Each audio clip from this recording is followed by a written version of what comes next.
Da malo prodiskutujete o temi o kojoj ste pisali u vašim radovima. Ja se posebno zahvaljujem stažistima koji su iskazali trud i napor i poslali eseje. Eseji su odlični, mogu vam reći. Vas 22 je poslalo radove i ja vam se još jednom zahvaljujem i ovom prilikom vas pozivam da učestvujete i u prezentaciji vaših radova danas i u diskusiji koja će se u toku ove naše aktivnosti odvijati. Takođe pozivam i ostale stažiste koji nisu poslali radove da uzmu učešće u raspravi i da iskažu svoje stavove na temu evroatlantskih integracija. Ovo je Snežana Kresoja, njeno ime znate iz konkursa koje sam vam prosledila i koje je komunicirala sa vama putem mailova. Ona će biti moderatorka ovog današnjeg skupa. Imamo podršku od ambasade Slovačke i Norveške koji su donatori u ovom projektu. Nažalost, njihovi predstavnici nisu bili u mogućnosti da prisustvuju danas ovde, jer je u toku neki sastanak na nivou svih ambasada u Beogradu. Ja bih pre nego što počnemo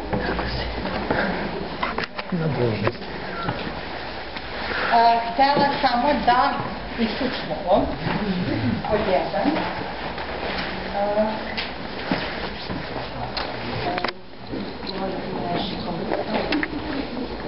Pritisnimo malo da nam ne smeta.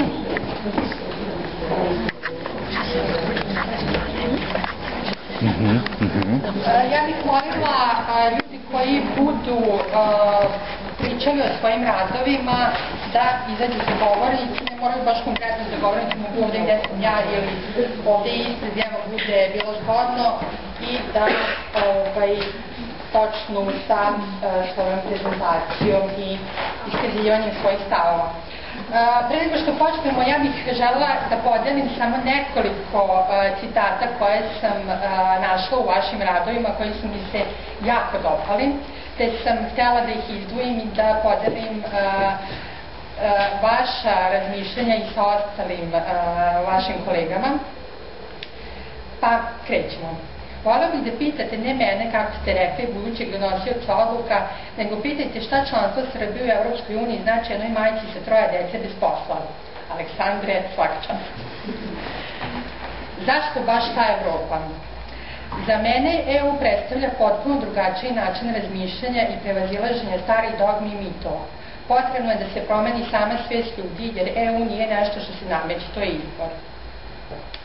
Dok sam razmišljala, uzela sam dnevne novine koje su mi bile pri ruci da pročitam. Tada sam shvatila šta je to što ne želim u svojoj zemlji i šta očekujem da će meni i moje generaciji postupak za ispunjenje uslova i kasnije članstvo Srbije u EU doneti. Za mene, ulazak u Evropsku uniju je poput misterije. Niko mi nije objasnio šta će se desiti ako uđemo, niti šta će se desiti ako ne uđemo. Činjenica jeste da su nam potrebne promene, meni su potrebne promene. Jovana, svaka čast. Svi ćete se prepoznati u svojim razmišljanjima, tako da neću poimence govoriti čiji su citati. Ulogu ideje Evropske unije za mlade u Srbiji vidim pre svega u podsticanju za učešće u društvu, za kritičko sagledavanje problema i aktivizam, za spoznavanje snage civilnog društva i za buđenje novih u opštoj apatiji preko potrebnih osjećanja lične odgovornosti i mogućnosti promene. Treba imati poverenje u mlade generacije koje su sigurno spremnije, otvorenije i lakše za komunikaciju, bez koje je nemoguće obavljati bilo kakav posao. Veća društvena angažovanost koja vodi u napređenju društva u kome živimo i pravi od nas bolje ljudi za bolju sutrašnjicu i dužnost koja nas obavezuje prema sebi i drugima.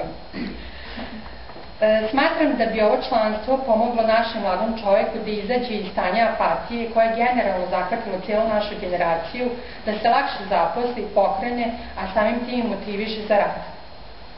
To je proces koji dugo traje i zato naša država ne treba da čeka jedan po jedan zadatak koji pred nju stavlja EU, već da krene u susret promenama, da se sama uhvati u koštac sa našim gorućim problemima.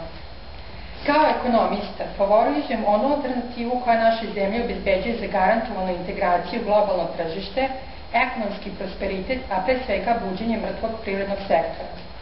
Mi mladi iz Srbije možemo da učinimo mnogo toga, samo nam je potrebno dati priliku za to. Za mene je najveća prednost evropskog puta što nas one reforme koje nam garantuju da će Srbija postati stabilna, bezbedna i prosperitetna zemlja čine obaveznim i tako nas navode da činimo ono što je za nas dobro. Da se više radi na demistifikaciji Evropske unije, a to se jedino može postići obrazovanjem mladih, kod kojih je upravo najprisutniji rast euroskepticizma. Zašto bežati u Evropu, zašto ne dovesti Evropu ovde? Da možemo da pokažemo naše znanje i mogućnosti, da budemo u prilici da iskažemo svoje ideje. Članstvo naše zemlje i dalje je jako daleko i naše mišljenje ni u kakvom smislu neće doprineti evrointegracijama koje slede. Zato je potrebno da se ljudi iz inostranstva i u Srbiji osjećaju tako, kao da su u Evropi.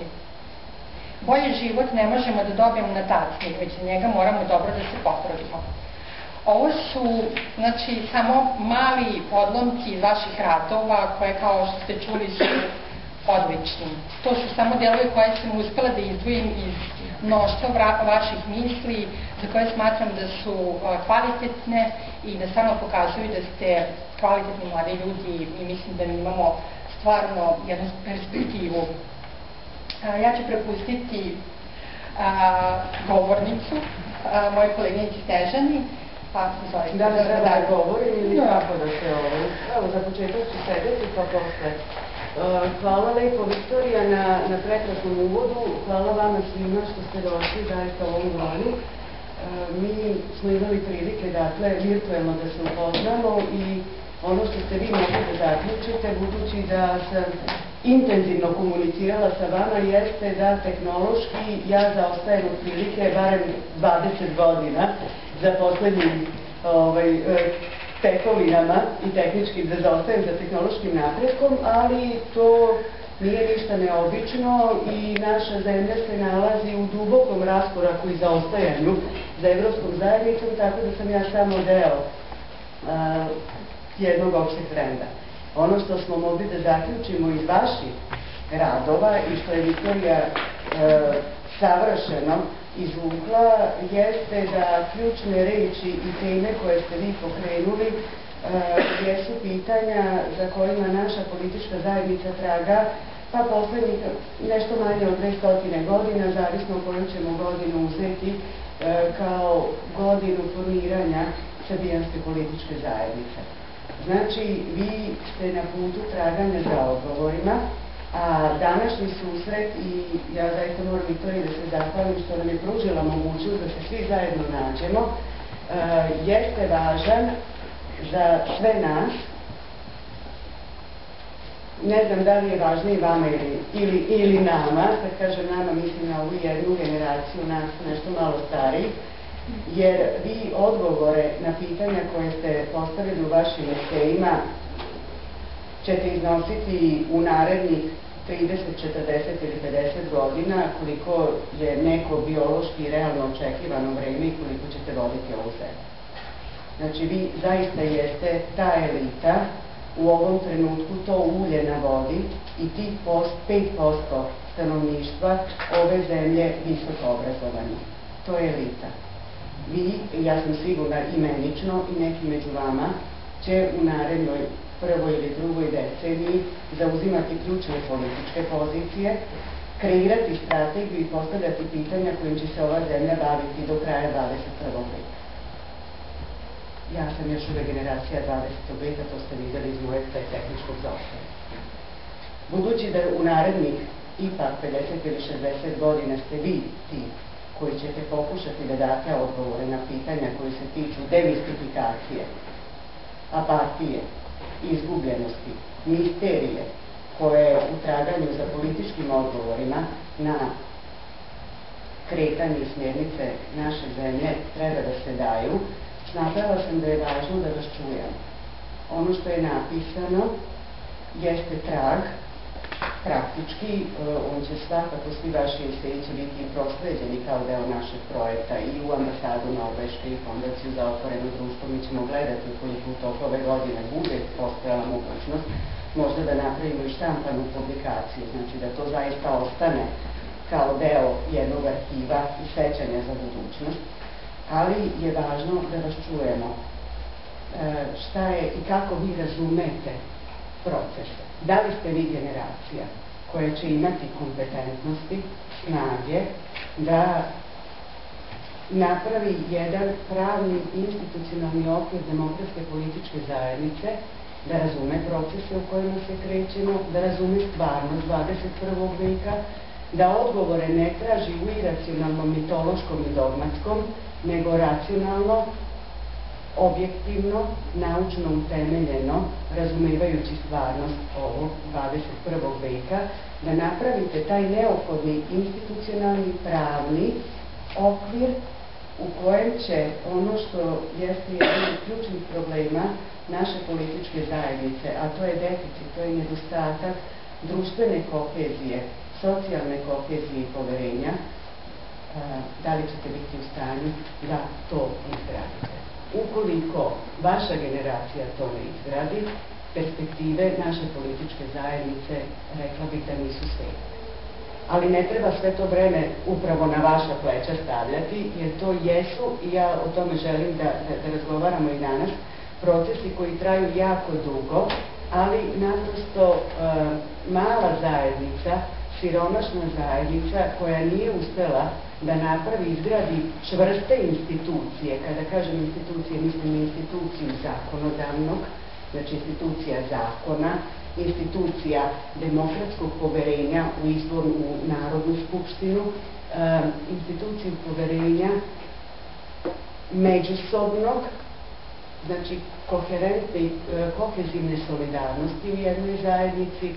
Ono što jeste problem je da Srbija prihvata i prihvaćen je, da kažem, taj model političke kulture. Od Zapada ćemo uzeti samo nešto što je forma, ali ne i suština, dugi niz godina.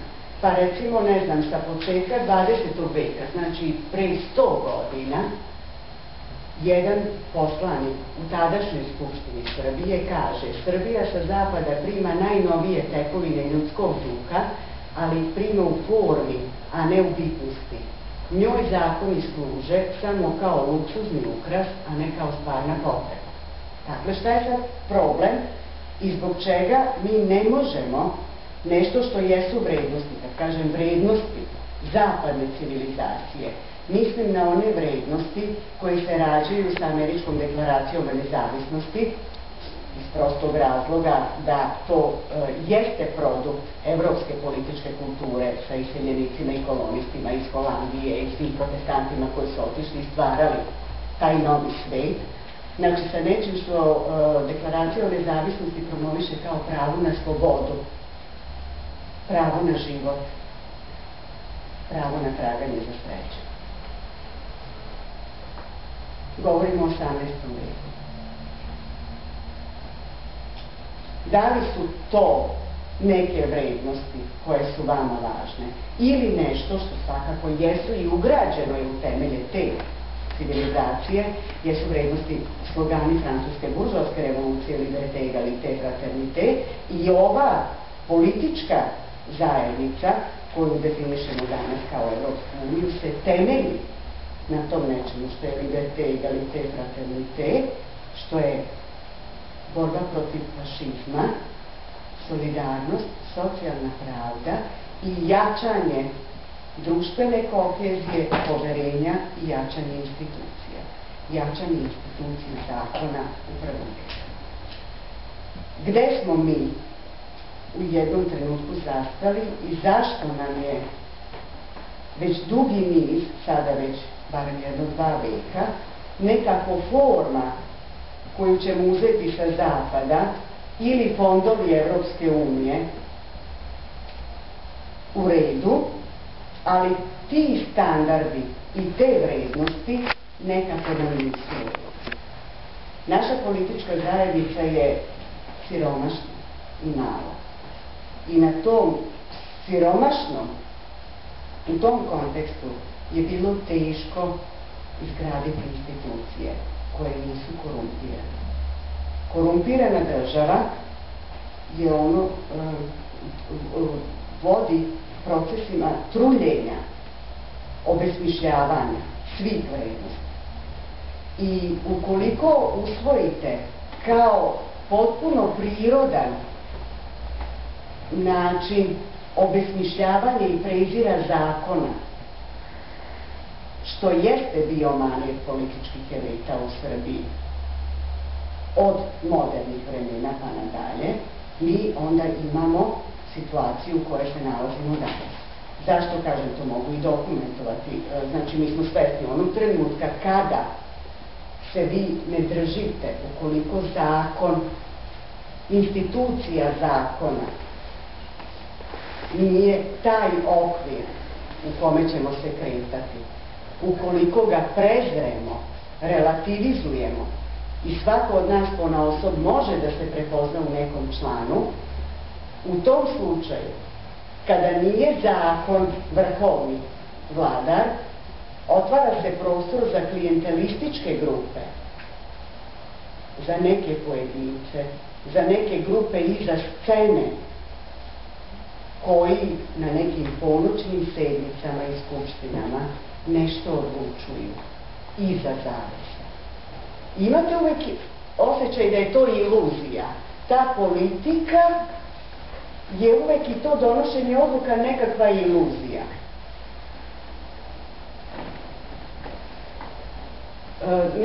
Mislim da jedan dobar deo vas su i sa pravnog fakulteta i sa sociologije i značete.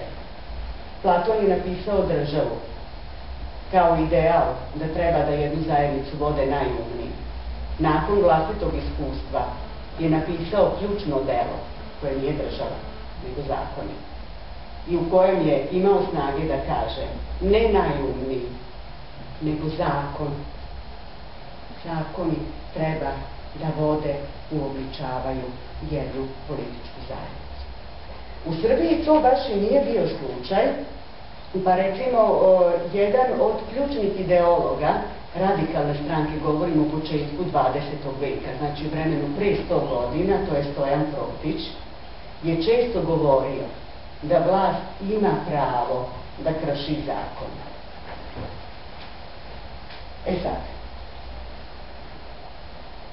ukoliko za Nikolu Pašića pretpostavljam da ste svi čuli i da to ime sa superlativima, tako, će se izgovoriti kao neko ko je obeležio političku istoriju Srbije. Ukoliko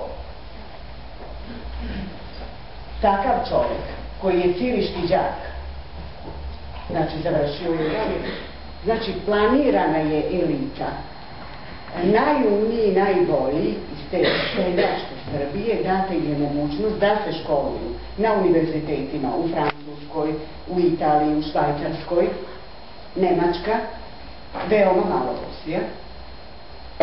I, pošto su dali stipendije od države, oni se vraćaju i sva ta imena koje mi čitamo u knjigama, u svim oblastima, i Jovana Cvijića, i Skerlića, i Dimitrija Tucovića, i Nikole Pašića, i Svetozara Markovića.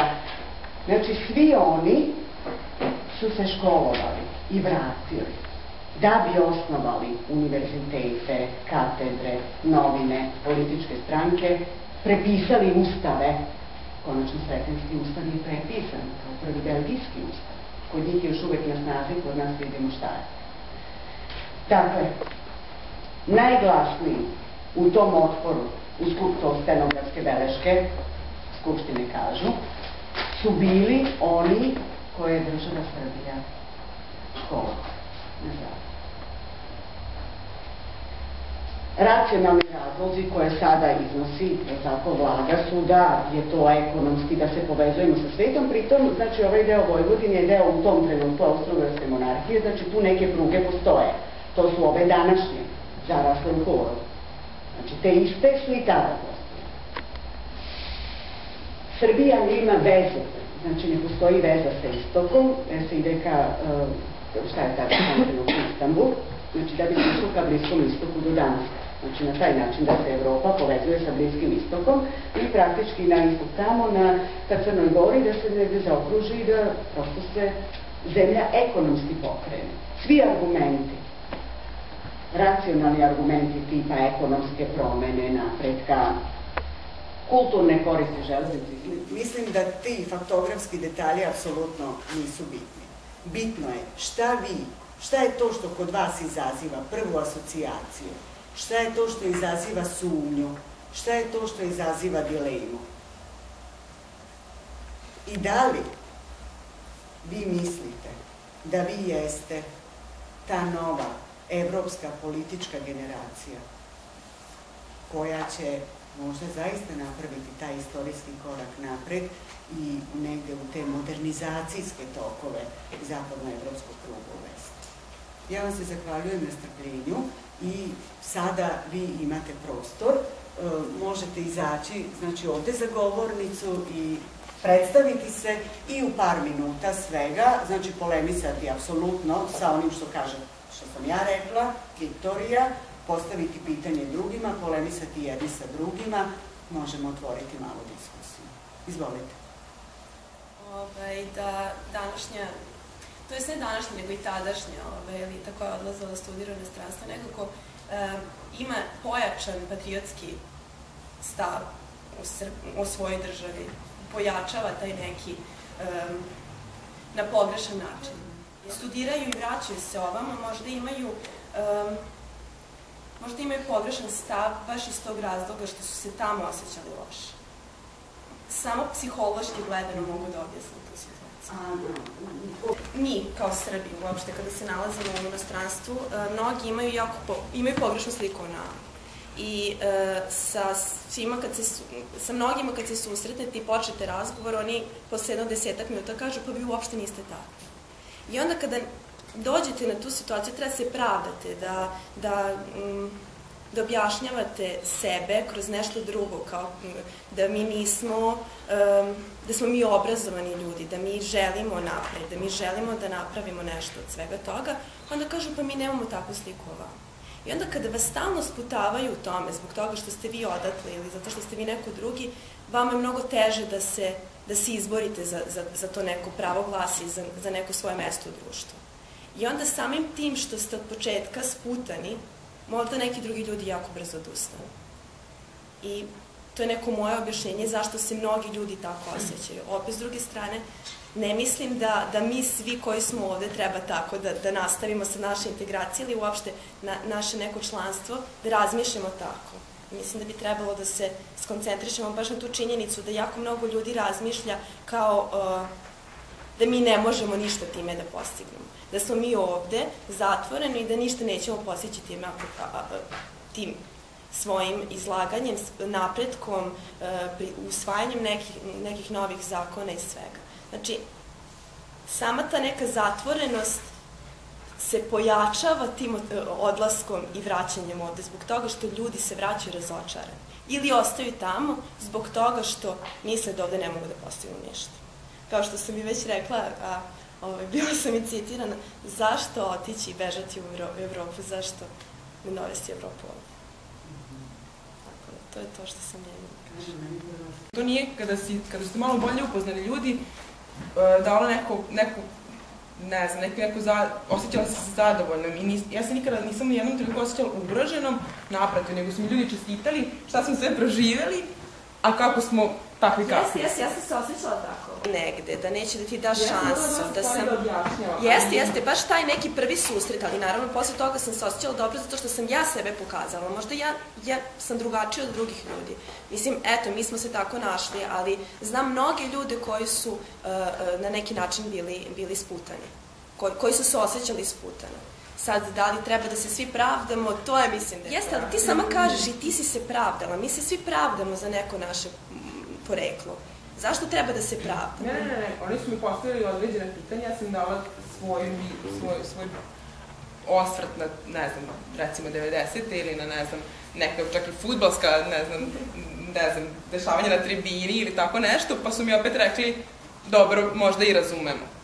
Ja bih samo da se nadovežem. Ja sam bila dobra sa tim ljudima i uopšte taj pristup da mi nešto treba da se pravdamo, uopšte ne treba da postoji, jer samim tim što neko traži od nas da se pravdamo i dovodi nas u tu situaciju, govori da i on na neki način nema otvoren um. Dakle, takvog čoveka ne treba ni uzimati u obzir. To je jedno. Drugo, većina ljudi zaista, to je, kao što je predrasuda da mi tamo nemamo prođu, a imali smo, pošto smo 25 zemalja bili prvi, i to u Međunarodnom sudu pravde u Hagu, ispred Srbije, znači predrasuda je ukinuta samim tim. Isto tako mi imamo predrasude na njima da oni nas nešto ne mogu. To je od čoveka do čoveka, zaista. I mislim da taj sindrom možda, što ste pričali o tome da čovek dođe, školuje se tamo ili bude negde preko grane, pa se vrati ovde, pa mene to podsjeća na onaj gastarbajterski sindrom. Znate, uvek je lakše biti tamo negde, živeti lepo i pričati kako, ne znam, treba ovo, treba ono, kako treba dići oružje, pušku, a teško je, ljudi gube na neki način i kontakt sa stvarnom situacijom ovde. Dođu povremeno, malo se provedu, potroše te pare što su zaradili, pa ajmo nazad. A mi ovde ostajemo, mi ovde živimo i nama je u stvari, mi znamo kako nam je. Mi znamo kako nam je, mislim da u stvari je u samom startu pogrešan taj stav da mi sad kao nešto treba nekom da se pravdamo. Mislim, svaki čovek iole obrazovaniji, otvorenog uma shvatit će da je to politika. Ja znam momka koji sad je u Švajcarskoj, u Lozani, i tamo je na fakultetu studirao ovde građevinu, nebitno, i sad je tamo imao neke cimere koji kažu, ja, pa mi smo mislili da ste vi svi zločinci. I sad šta takvom čoveku uopšte reći? Taj čovek prvo nema osnovnu kulturu. On to ne bi rekao da ima osnovnu kulturu. Tako da, kao što i ovde postoje razni profili ljudi, tamo postoje razni profili, i mislim da je bespredmetna rasprava uopšte sa nekim ko tako nešto kaže. To je poniženje za mene kao čoveka, kao pripadnika jedne nacije, nebitno ko je. Dakle, samim tim, on mene baca iz nekih okvira te zajednice i on pokazuje netoleranciju, ne ja. Ja nemam tu što da se vratim. I ja sam, da duže sad moram da to napomenem kao što se svi ostaje, da sam se školovao u inostranstvu i sve redom, ali mislim da je prvi problem zapravo u tome što mi definišemo sebe u odnosu na nekog drugog. Dakle, mislim da je problem u tome što zapravo posmatramo stvari, što stvarima prilazimo iz toga ugla kako nas neko posmatra. Da na osnovu toga mi uređujemo svoj sistem, dakle, isključivo na osnovu toga, i tu vidim jedan problem. A druga stvar, zbog koje mislim da je percepcija nas tako kakva jeste, je zapravo upravo zbog toga što ste rekli, zbog jednog odnosa prema istoriji koji je takav da se nama istorija dešava, da je to nešto što je potpuno nezavisno od nas, da je to nekakva predestinacija i da je naša odgovornost i naša uloga prema toj istoriji zapravo jedna irelevantna, jedna, da. I zapravo mislim da ako govorimo, dakle postavljam to kao dva odvojena problema, kako ćemo se nositi sa stvarima koje treba da se sređuju, postavljamo odvojeno od ovog, a drugo pitanje je zapravo naš taj odnos koji zapravo je u dobroj meri je određen time kako se mi nosimo prema toj istoriji, u odnosu na to što se nismo distancirali od svih tih stvari, što nismo preuzeli odgovornost za sve te stvari, u odnosu na to što i dalje u Srebrenici se nije desio genocid, Kosovo nam neko otima ili šta god. Dakle, jedan odnos u kome zapravo nema odgovornosti. Mislim da je jako bitan i time sam se zapravo najviše bavio u svome seji, zapravo gde je bila uloga Evropske unije, ako govorimo o vrednostima, bila i u tome da prihvatamo odgovornost za stvari koje nas se tiču i stvari koje su nam se desile i koje će nam se desiti. Eto upravo to iracionalni strahovi, tipa šta ako nam ne bude bolje. Znači, znamo šta se dešavalo u prethodnih 20 godina i svi krećemo sa pitanjem šta ako bude gore, šta ako bude ovo, šta ako bude ovo, i automatski odbacujemo sve što je novo i što nam je nepoznato. Znači, nikada ne krećemo s namerom, ajde da probamo, pa možda i bude bolje, možda ispadne kako treba, nego automatski postavljamo blokadu i govorimo ne, samo iz razloga što se ograničavamo na to šta ako ne bude bolje. Zato... Treba da se ratuje, kada treba da se diči nešto, mislim da je osnovni problem obrazovanja koji mi nemamo. Jer da bi vi pokušali nešto promenite, da bi vi pokušali da nametnete neka nova rešenja, vi morate da imate background, ozbiljan background. A ja bih počeo na jedan možda drugačiji način, u smislu da je problem u postavljanju teze. U smislu da se isključivo vrši glorifikacija, kako EU, tako NATO, uopšte evroatlantske integracije. Jer smo mi društvo ekstrema.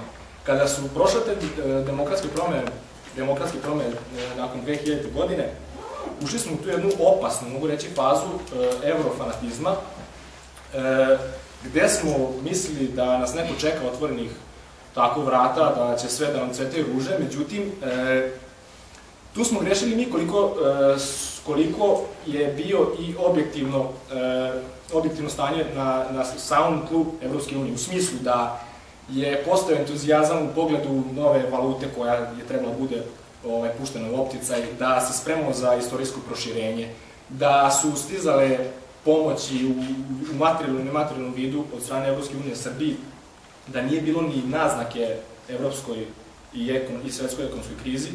I onda se desilo jedno veliko razočarenje u smislu svega ovoga što smo naveli više nije postojalo.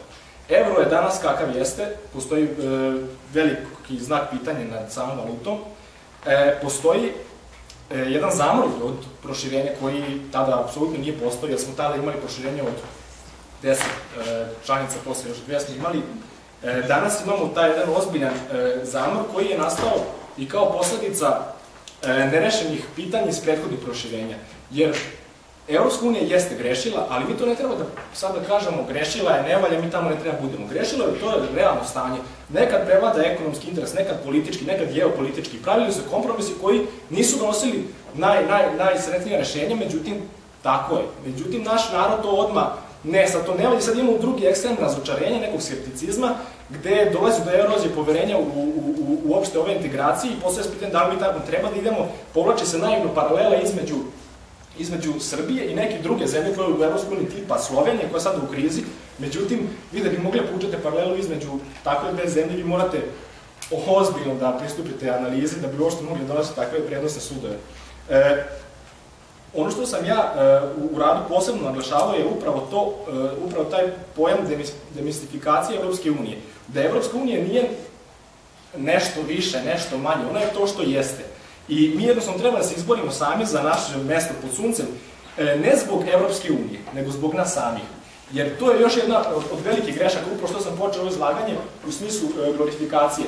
Mi stalno predstavljamo kao da to nama Evropska unija traži, da mi to moramo da ispunimo. A onda kad bi sproveli anketu među nama, generacijom plus minus, i pitali šta je od vašeg interesa danas, sutra, preko sutra, vidjet ćete da se ti odgovori poklapaju upravo sa uslovima koje postavlja Evropska unija. Međutim, nama se to postavlja kao se to od nas traži, to nama nije u interesu. Ne, to je nama i interesu. I to treba da radimo zbog nas, a ne zbog Evropske unije. Upravo to, i to je još jedna pogrešna teza kako se to predstavlja danas mladima i uopšte stanovništvu. Takođe, treba, i to je jedan od najtežih zadataka koji postoji ne samo kod nas, nego uopšte u svim državama političari, da pokušaju da preorijentišu način razmišljanja sa kratkoročno na dugoročno. Danas su potrebni bolni rezovi da bi sutra živjeli bolje. To je kod nas mnogo teže zato što smo navikli da živimo od danas do sutra bez ikakvih planova za budućnost i to su glavni izazovi sa kojima će se naše društvo kao i svako drugo koje se susretalo, naravno to nas čeka da to rešimo. Kada na to nismo se doticali, naravno to je bilo put aside na početku, naravno zbog bliže istorije i zbog tradicionalno dobrih odnosa sa Ruskom federacijom.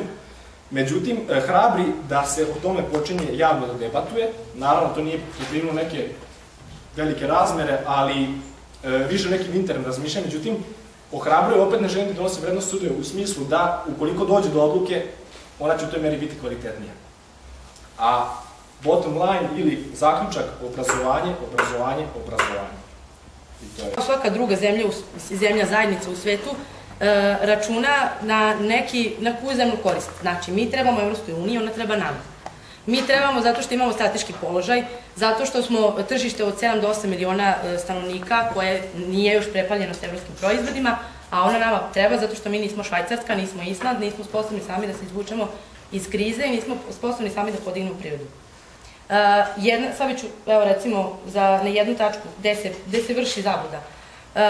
Kada se počela priča o potpisivanju SSP-a, bilo je opet glorifikacija, to će biti divno, to će biti sjajno. Niko nije rekao, SSP u prve 4 godine do sad je doveo do gubitka u carinama Srbije. To je zato što mi nismo mogli da odgovorimo na preplav srpskog tržišta njihovim proizvodima, koji su po kvalitetu i ceni mnogo dostupniji našim građanima nego naši proizvodi.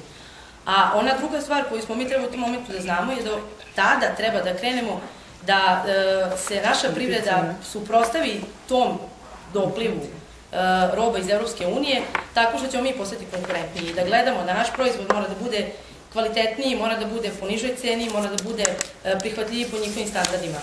I moramo znati da oni podaci koji idu o tome da mi izvozimo Evropsku uniju, da, ali izvozimo u članice Evropske unije koje su nama i ranije bili partneri, kao što je Rumunija, kao što je Bugarska, kao što je Hrvatska koja je sada u pregovorima za Evropsku uniju.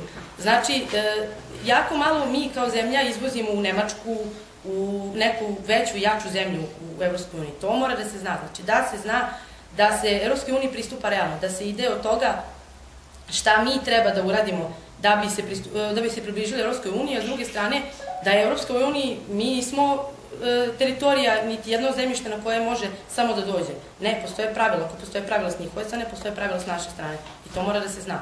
I tu je glavni problem bio od početka, ta glorifikacija, znate, doći će Evropska unija i naravno da posle toga, kad 10 godina prođe, to je sad već 12, da su ljudi razočarani, kako ne bi bili, pričali su im, znate, bit će vam plate veće, bit će vam standard veći, bolje ćete živjeti, 12 godina posle toga dolazi plus toga svega evropska ekonomska kriza i mi smo u totalnom kolapsu. Naravno da su ljudi razočarani.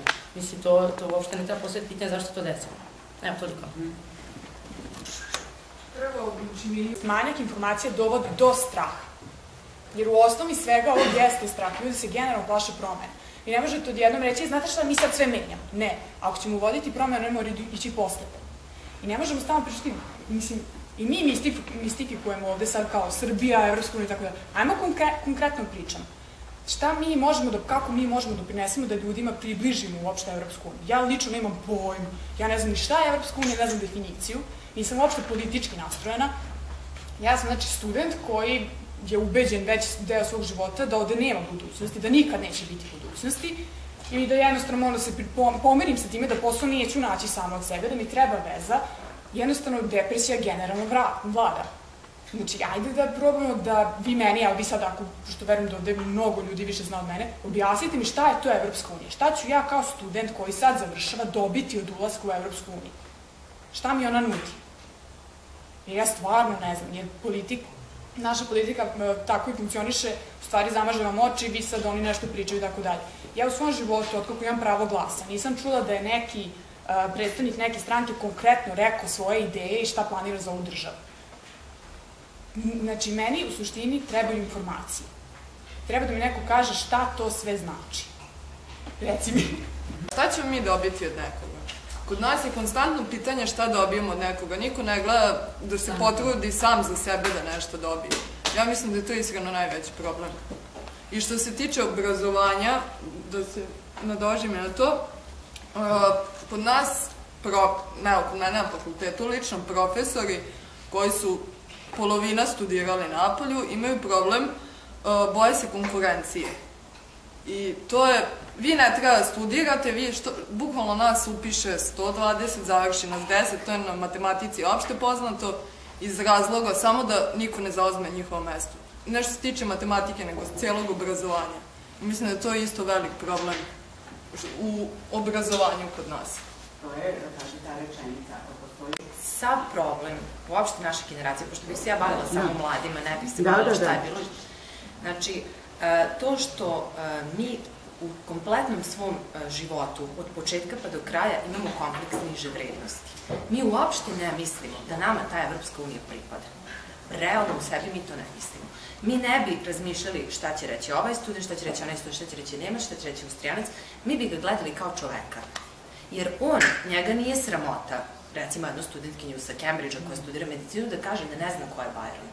Nemicu nije sramota kaže da ne zna ko je Goethe, jer ona ne studira književnost, njoj to ne treba. Ako nju to nije sramota, Zašto bi se ja stidela ili se neko stidio zbog političkih odluka nekih tamo ljudi? To je prvo. Drugo, s tim kompleksom mi i odlazimo u svet, pa smatramo da nam to ne pripada, pa gledamo kako ćemo biti prihvaćeni. Malo razmišljamo o tome šta radimo, više razmišljamo da se pravdamo. Kad ja uradim to i to, uz pomoć štapa i kanapa, iz siromašne zemlje iz koje dolazim, meni će svaki taj Nemac, Austrijanac, nebitno dakle, prići čestitati sa divljenjem. I ne samo meni, nego svim ovim kolegama ovde. Mislim da je to problem i mislim da je naša greška što se tiče obrazovanja. Mi hoćemo da se obrazujemo, naši mladi ljudi hoće da čuju, hoće da saznaju, ali mi imamo jako puno teorije. Mi imamo tu, to je problem. Mi znamo milione nepotrebnih stvari, pa se prosto ja zapitam da li je u meni problem, koja znam sve engleske pisce, koja znam sve nemačke pisce, koja moram da polažem ne znam kakve sve podatke da učim za neki ispit, ili je problem u tom Englezu ili Nemcu. Jer ja imam jako malo prakse i sve moje kolege, a puno teoretisanja. Znači, uvek se nešto, sve se svodi i na državnom nivou, na nivou pojedinca, svi nešto kao filozofiramo, ništa niko konkretno ne govori, ništa niko konkretno ne realizuje. To je, ja mislim, naš problem. Znači, da se rešimo tog kompleksa niže vrednosti, da shvatimo da smo mi, jesmo i geografski u toj Evropi. Nama prosto, mi sad treba samo da uradimo neke tehnikalije da bi ušli u to. A mi smo i podjednako pametni i podjednako zainteresovani i uopšte mislim da nije problem u tim nekim stvarima, već je problem u nekim tehničkim stvarima, znači u reformi obrazovanja, konkretno kad je obrazovanje u pitanju i uopšte, eto, to je nešto što bi trebalo da reši svaki mlad čovjek sa sobom i kad bi svaki pojedinac tako uradio, verujem da ne bi bilo problema. Ja bih samo nadovezala, naravno, neosporno obrazovanje, ali ja mislim da je naš glavni problem rigidnost, kao što ste već napomenuli, da su ljudi jednostavno pasivni suviše, da nije tačno da je nemoguće nešto uraditi, to se apsolutno ne slažem, pošto svako ko, kao što ste spomenuli, internet, kao što, mislim, nebitno, u svakom slučaju, kogod se malo potrudi, bit će rezultata sigurno. Sad, što se tiče, znači, prvi problem rigidnosti i podizanje svesti, naravno, i informisanja kako mladih, tako i starijih, mislim, od mladih treba početi, pošto su manje rigidni, da kažemo. Sad, što se tiče Evropske unije, ne treba se to posmatrati nešto što po defaultu treba prihvatiti. Mi sad, ovde poznat je, sad, poslednjih deceniju, da kažemo, je poznat taj neki prihvaćeni trend da se mora ući u Evropsku uniju, da se mora to, a kao što vidimo i sami, da mi sami ne znamo, većina mladih čak ne zna šta je znači Evropska unija, šta to donosi, koje su prednosti, koji su nedostaci.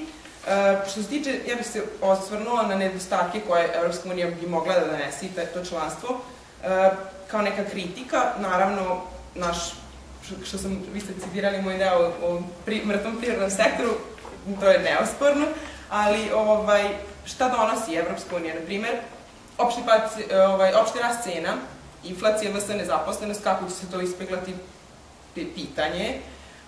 Takođe, izvoznici naši, da li su dovoljno konkurentni da bi parirali onima koji su... Da li ti misliš da ovde nezaposlenost koja je gotovo 30% može da bude još veća onim činjenicom da bismo mi ušli u Evropsku uniju? Ja se izvinjavam što te prekidam, ali zaista moram sada da pitam. Znači, mi smo zemlja u bankrotu. 30% je nezaposlenost. 1, 2, 3. Četvrti je već svaki nezaposlen. To je već, pa da ja kažem... Da li znači to nama još, da će se povećati još više u tom smislu da Srbija... Da, postoji mogućnost. Ali o tom se ne govori, baš zato što da ne bi opao još... A dobro, kako ćeš onda objasniti činjenicu da... Ne, kako ćeš ti objasniti činjenicu da Grčka, koja je u bankrotu, dobija pomoć Evropske unije kroz različite mehanizme tih fondova solidarnosti, dugova, kredita i svega to, da. Kako to da oni nisu pušteni, da nivo nezaposlenosti je oko 20%, najviša je u Španiji, svi su zgroženi stopom nezaposlenosti u Španiji, Srbije, znači znatno veće, da? Za, na primjer, neku Nemačku i za nas, ili za čak i za Španiju i Grčku i Nemačku. Mislim, to postoji dvostruki standard, postoji kriterijum koji su konvergencije. Znači, ti hoćeš meni da nama kažeš da Srbija sa stopom nezaposlenosti od 30% i stopom smrtnosti, dužinom života, načinom kako bi se regulisale bolesti, zdravstveno, sve bi bilo još gore momentom ulaska u Evropsku uniju. Ne, nego da postoji bojazan koji se ne priča. A odakle je bojazan među građanima? Među političarima, na primjer, koji možda to znaju, ali svesno ne govore o tome da ne bi entuzijazam još manje, mislim da ne bi entuzijazam još To ti misliš da će se nama sigurno desiti, a nas političari čuvaju od tog užasa koji će nam se desiti? Ne. Ja govorim o tome da postoji mogućnost da naša privreda i da naš ekonomski sektor nije dovoljno jak i da i na to moramo obratiti pažnju. Da obrazovanje i, na primjer, stranim direktnim investicijama su jedna od dva, da kažem, motora koji su nam potrebni da bi to uradili. Dobro, ali samo da se vratimo na ovo. Ko koga laže i šta će se nama desiti? Kakvu informaciju kriju političari od nas? Šta to oni znaju da će se desiti strašno, a kriju od nas? Oni znaju da ćemo mi Na primjer, da održavaju mrtav privredni sektor, održavaju ga nekim subvencijama i pomoćima nekim totalno neproduktivnim sektorima i time omogućavaju da neka preduzeća, na primjer, postoje, iako su totalno nekonkurentne, a kada izađu, kada se otvore, znači kada se izbrišu, da kažemo, sve barijere i carinske i vancarinske, ta preduzeća mogu propasti i dovesti do nezaposlenosti. Mislim, naša privreda nije dovoljno konkurentna za Evropsku uniju. Ja ne kažem se protiv toga, naprotiv, ali ja govorim o tome da postoji rizik od toga. Da ne treba glorifikovati sam ulazak u Evropsku uniju i da postoji neki strah, da treba da postoji strah, da treba i mi da se trudimo. Ti, ako ja sad razumem, hoćeš da kažeš da je rizik to što će se nešto što je trulo ogoliti da je trulo i u bankrotu. Ne, govorim sa socijalnog aspekta, da to isto može da dovede do nezaposlenosti, eto, što ste rekli. Vi govorite kako ne postoji mogućnost da se poveća nezaposlenost, kako se je shvatila. Ja nisam razumela šta si ti, ja sam pitala, pokušala da razumem šta je to što ti govoriš. A ja sam razumela da ti kažeš ovako, ulaskom u Evropsku uniju će se povećati stopa nezaposlenosti. Ne. Ili da su političari svesni toga, kriju to od nas, nije mi bilo nije mi najjasnije. Kako ti znaš ja se izvinjavam, kako ti znaš da su političari svesni toga ako oni ne govore o tome? Mislim, da postoji bojazan, ali ti si rekao da postoji bojazan među političarima. Kako ti to znaš, a da oni ne govore o tome? Kako ti to znaš ako oni ne govore? Pa govore samo koliko ne sluša, niko ne gleda televiziju. Lepo je rekao danas, ja se izvinjam što prekidam, zamjenik ministra poljoprivrede i koordinator njegovu kancelariji rekao od 2014. godine kada se počne primjenjivati sporazum o uvozu i izvozu poljoprivrednih proizvoda, da se očekuje da će 200.000 poljoprivrednih proizvođača u Srbiji da propadne. Ali to mora da se zna, da mi znamo, da taj poljoprivredni proizvođač zna, jel ulazi, jel će biti problem, spremi investiciju, da ti država pomogne, smanji preduzeće, smanji gazdinstva, nemoj da uzimaš zemlju u arendu narednih 15 godina, spremi se za to, nek ti kaže neko, biće, desit će se. Ti, zato što si trenutno u situaciji na ivici, kad uđeš u Evropsku uniju, nećeš moći da podneseš teret Evropske unije, nećeš moći i spremi se. Ne možemo očekivati od njih da znaju kroz razne fondove ili neke, ne znam, određene FDI sa određenim državama, očekujemo ne znam kakvu pomoć, a da mi s druge strane ništa ne uradimo. Da, ja bi samo, toliko sam ovim bio, da, isto, ovako isprovociran, držim ruku. Mislim da je Marina htjela kaže da je mnogo bitnije sredstvo kojim ćemo mi doći do Evropske unije nego sam cilj. I to je idealan primer, ja stvarno ne volim baš da povlačim paralele bez nekog obrazloženja malo dužeg, ali primer su Rumunija i Bugarska, koji su, i reći ću to odgovorno koliko toliko, da su zbog geopolitičkog položaja to sredstvo u velikoj meri preskočilo, kvalitetno sredstvo su preskočili i da su ušli u Evropsku uniju i šta im je to donelo? Ne kažem da im nije donelo ništa, ali nije im donelo ono što je njima predstavljeno. To je upravo ta glorifikacija i da to ne smije na taj način se radi. Da su mnogo bitnija sredstva kojim ćemo mi stići do Evropske unije, a da su tu zapravo zamijenjeno sredstvo i cilj. Da je mnogo bitnije šta ćemo mi uraditi, opet kažem zbog nas samih, naravno u okviru Evropske unije. Ali ako mi preskočimo to sredstvo, ako smo mi istočna granica ka Rusiji, kao što su Bugarska, oni su upravo ti kriterijumi su neke ekonomske vrednosti, norme zapadnjačke su stavljene u stranu da bi se upravo zbog NATO priče zaokružila ta istočna granica ka Rusiji. Znači, upravo to, ako naša privreda nije spremna, mi ne da nećemo imati koristi u tom prvom mahu, nego ćemo imati porazne rezultate. A da li... Ja imala taj neki stav, kao zašto se to sad događa, zašto sad to neki ljudi rade. Ali onda kad se vratite ovdje, kad počnete da razmišljate logički, shvatite da to uopšte nije, ne mogu da objasnite neki osjećaj, jednostavno drugačije se razmišlja kad ste ugroženi tamo, a drugačije kad ste ugroženi ovdje. I onda to što drugi ljudi studiraju i vraćaju se ovamo, možda imaju pogrešan stav baš iz tog razloga što su se tamo osjećali loše. Samo psihološki gledano mogu da objasniti. A u kom smislu ugroženi? Ne, pa... Na primjer, kada se mi kao Srbi uopšte, kada se nalazimo u inostranstvu, mnogi imaju pogrešnu sliku o nama. I sa mnogima kad se susrete ćemo s namerom, ajde da probamo, pa možda i bude bolje, možda ispadne kako treba, nego automatski postavljamo blokadu i govorimo ne, samo iz razloga što se ograničavamo na to šta ako ne bude bolje. Da, mislim što se pregledam, mislim da je upravo to problem što mi nemamo dovoljno vere u sebe da pokušamo nešto sami i da pokušamo u stvari nešto, nego čekamo rešenja koja će nam neko... Da.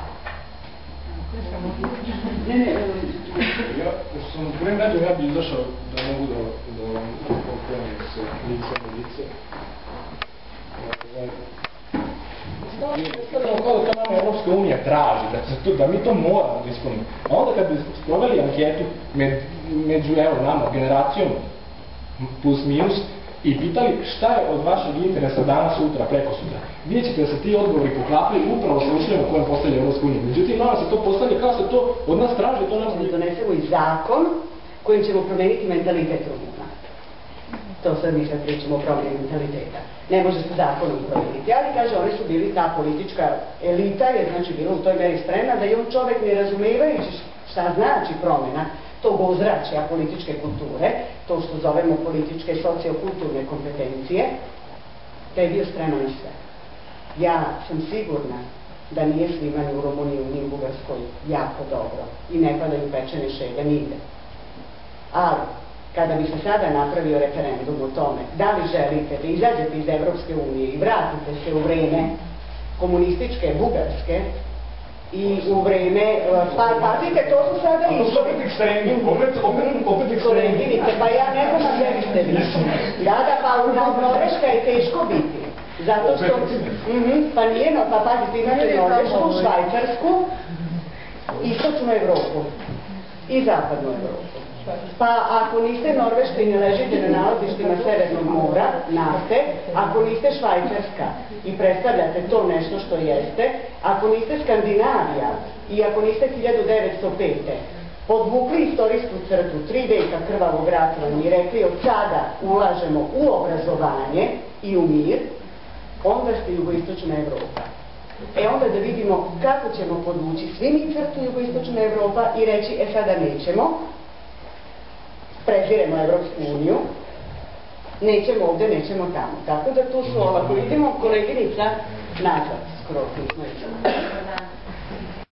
Da tako kažem, Evropske unije, članstva, da je bitno da mi kao pojedinci, svako od nas, da krene prvo od sebe, da radi na sebi i da počne da razmišlja svojom glavom, a ne da budemo samo jedna masa koja je nešto diktirano.